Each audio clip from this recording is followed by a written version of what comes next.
Ndoye, est-ce que c'est une attitude qui vous surprend qu'un ancien commis de l'État qui connaît parfaitement le fonctionnement d'une administration, d'un appareil d'État, qu'il se comporte de la sorte? De la SEDLEX, on le dit souvent, nul n'est au-dessus de la loi. La loi, elle est la loi, elle est dure, mais elle reste ce qu'elle est.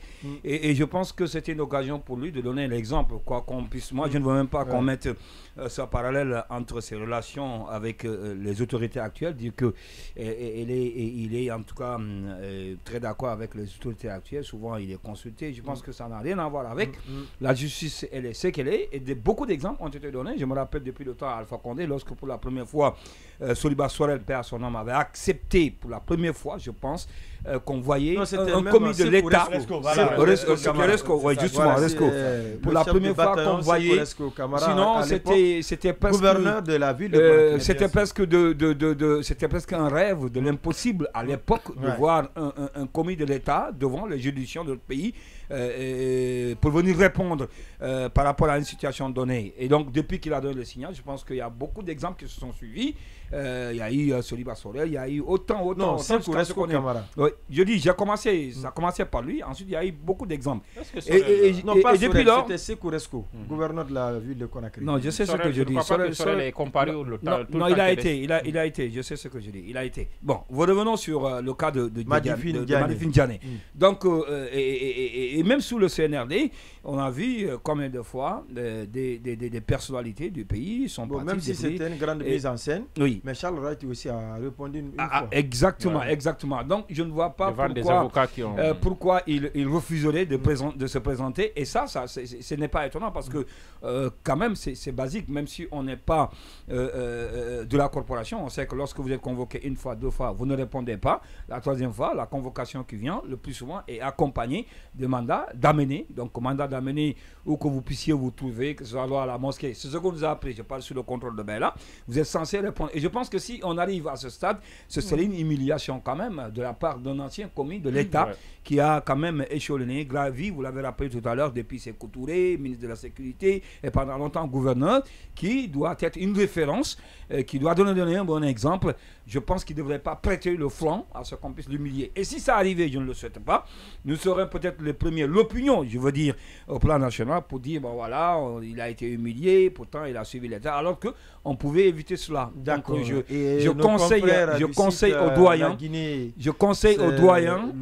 aux doyens d'accepter d'aller répondre. Et quand j'ai entendu la Guinée.info, j'allais dire, a réussi à le faire réagir, en tout cas selon le contenu de cet article. Il dit ceci, Madifine Diané, il dit, moi j'ai des exigences sur moi, je ne refuse pas d'aller à ce procès parce que j'ai des preuves de ce que je dis, je ne me reproche rien, on ne peut pas me juger sur ce que j'ai dit. Je vais vous faire une suggestion. Est-ce que vous n'allez pas nous inviter tous, l'UFDG et Madifine, dans votre média pour une confrontation? Oui, mais est-ce qu'il n'y a pas du moment où il est prêt à une confrontation? Est-ce qu'il n'a pas de confrontation? Ça veut dire qu'il est sûr de lui, il a tous les arguments qu'il faut, mais qu'il aille au tribunal. Il faut attendre. Je sais que c'est leur temps de parole, mais il faut attendre. Il faut être prudent sur les raisons. Je pense qu'il faut être. Non, c'est sur les raisons qu'il a évoquées. Je ne pense pas que ce soit seulement lié à la vidéo, peut-être que c'est qui a déclenché, parce que dans les faits, on dit à rappeler que l'ancien gouverneur de la région est poursuivi pour des faits de diffamation, discrimination et abus d'autorité et dénonciation calomnieuse. Peut-être dénonciation calomnieuse, diffamation peut se retrouver dans cette vidéo, mais quand l'UFDG parle de discrimination et d'abus d'autorité, rappelons que Madifine était gouverneur de l'Abbé quand le camion qui devait transporter les équipements de campagne de l'UFDG a été bloqué entre le Sénégal et la Guinée.